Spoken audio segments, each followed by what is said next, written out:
For some 50 years, Harold Steves has been the leading agricultural advocate in British Columbia. The Steves family, for which the Richmond community of Steveston is named, has been working this land along the dike for over a century. Today it is the last of its kind, a defiant symbol of a bygone era, amid a sea of housing subdivisions.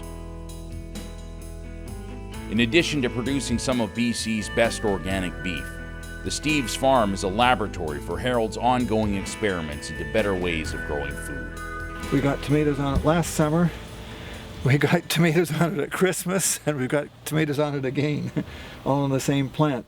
It was the secretive overnight rezoning by Richmond City Council in the late 1950s of the bulk of Richmond's farmland to residential that drove Harold into politics at a young age, and to help found the Agricultural Land Reserve, the first of its kind in the world, in 1973. My father went in to get a building permit to build a new dairy, and came home one night and told us at the supper table that they wouldn't allow him to build a new dairy because our land had been zoned residential. That's how we found out.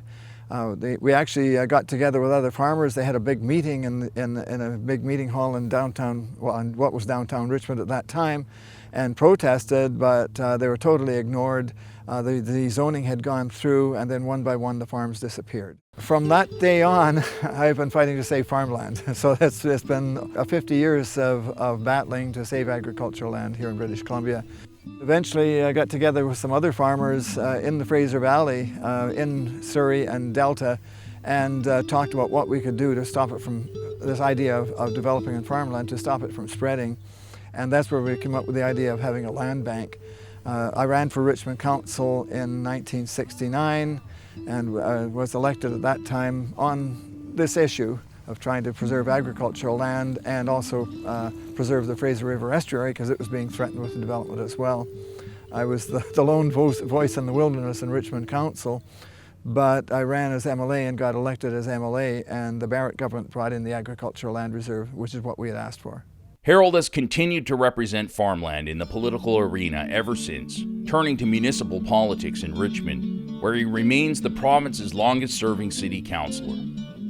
Meanwhile, as the ALR turns 38 years old, it continues to serve as a model for other jurisdictions around the world grappling with their own food security challenges. In BC, it is more necessary than ever, chipped away for years by loopholes and political pressure, to the point we now produce less than half of our own food. One can only imagine where we'd be without the vision and dedication of people like Harold Steves.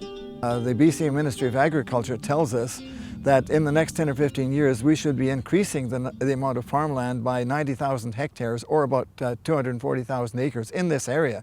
With the change in climate, we're seeing droughts and we're seeing floods in places that never saw such terrible events before. We're taking a tremendous risk if we allow farmland to be developed.